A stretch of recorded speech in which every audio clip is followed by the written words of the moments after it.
Un diagnóstico temprano es fundamental para aprovechar la neuroplasticidad. El bebé cuando más chiquito, más neuroplasticidad tiene, entonces ahí podemos mejorar prontamente lo que es el lenguaje, porque son una de las áreas más afectadas en los chicos con autismo. Porque lo que no hay es intención comunicativa. Esta intención comunicativa hay que trabajarla apenas el chiquito uno ve que no tiene un contacto visual con el adulto o con otros niños, no tiene interés en el juego con otros niños. Entonces ahí ya hay que estimular este lenguaje, no presionar, pero sí estimularlo. Eso es fundamental para que él pueda adquirir el lenguaje oral.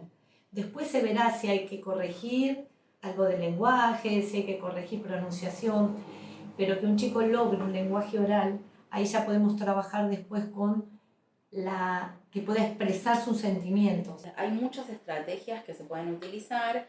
Lo que tiene que ver con lo sensorial muchas veces sirve los elementos de descarga, como por ejemplo algunos de estos que tenemos por acá, que son cosas como para presionar, tiene que ver con las texturas, con poder manipularlos. De esto hay diversidad, hay millones de elementos, tiene que ver con lo que a cada uno también le funciona.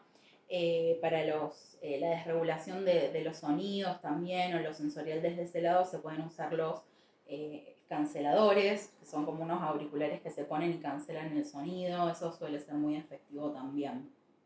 Bueno, tanto comunicación como juego, o sea, son dos áreas súper centrales y transversales. La comunicación principalmente está en todo momento, digamos, poniéndose en juego, ¿no?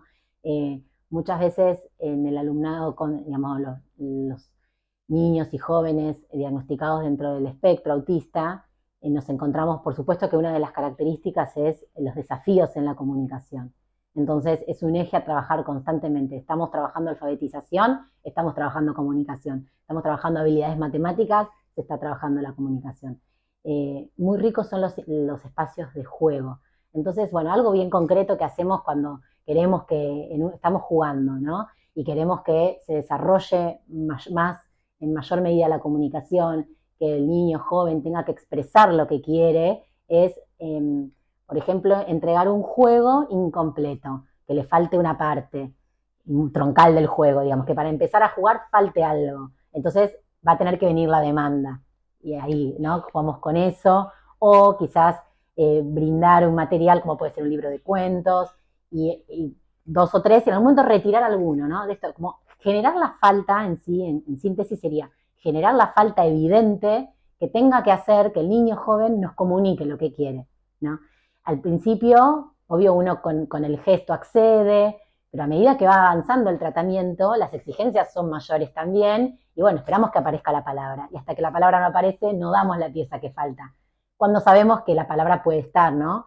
Que lo que hay es, lo que estaría faltando es la intención comunicativa. Entonces, para generar esta intención, tenemos que generar una necesidad.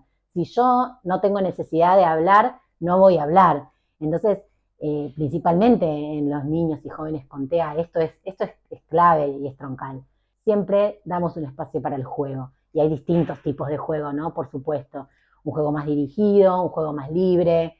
Bueno, en todos ponemos el foco en distintas cosas, según cómo estemos. A veces es el mismo juego. Alguien lo ve de afuera y ve el mismo muñeco con el mismo elemento. Pero nuestra mirada está puesta en otro lado. A veces en la comunicación, como te digo, a veces puede ser en la aparición del juego simbólico, es esto de hacer de cuenta que esto es un autito y lo muevo como si lo fuera. La musicoterapia puede generar un espacio para la expresión y para la creatividad, para la producción propia, en donde el uso de, como mencioné anteriormente, los sonidos, algo que traemos desde la infancia, desde la vida intrauterina, nos permiten poder combinarlos de una forma significativa que permiten poder expresar eso. En una sesión de musicoterapia nosotros podemos interpretar, revestir, acompañar, el profesional como técnica, la producción de un paciente. Un paciente puede crear, puede recrear una canción, puede improvisar. Hay muchas variabilidades y justamente esa variabilidad es lo que permite la creatividad y el desarrollo de ese mundo interno que mencionamos anteriormente. En mi caso, yo puedo contar desde mi experiencia clínica acerca de un paciente en donde ese paciente no se le escuchaba la voz. Era un niño que tenía diagnóstico de TEA y si bien él tenía comprensión, la mamá le decía cosas o le decía, por ejemplo, levanta tu taza o hace una determinada cosa y el nene no hacía, el niño no podía producir palabra. Y ese niño fue derivado al espacio de musicoterapia y empezamos a trabajar, por ejemplo, con el micrófono, con los sonidos que permiten escucharse, que permiten que el paciente pueda grabarse, escucharse posteriormente, cambiar su voz, potenciarla. Y de a poquito ese paciente empezó a sacar su voz y se empezó a animar, y en ese contexto, que era un contexto seguro, en donde no había un otro que esperaba una respuesta inmediata de lo verbal, sino que él podía tomarse sus tiempos y podía potenciarse su voz con las herramientas que le daba el terapeuta y acompañaba desde canciones que el niño disfrutaba de la música, le gustaba, pero no podía sacar esa voz.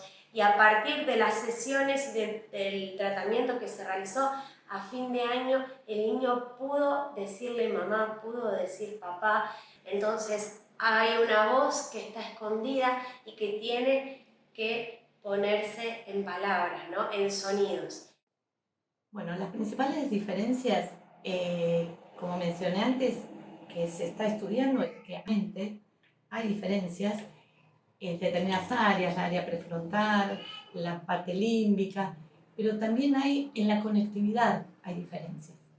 Hay hiperconectividad en unas áreas, que es lo que hace que la persona tenga mucha hipersensibilidad sensorial. Todos estos trastornos sensoriales están relacionados con eso, y a su vez hay hipoconectividad en otras áreas, las que tienen que ver con la comunicación, el lenguaje, y por eso las características de estas personas, que en las personas no autistas funcionan de otra manera. También están implicados los neurotransmisores, por eso a veces las conductas disruptivas, la impulsividad, que también están relacionadas con el autismo, así como también con el TDAH, que es el déficit de atención con hiperactividad. Estas son las cosas que tienen en común el cerebro de la persona autista con el cerebro de la persona con trastorno por déficit de atención.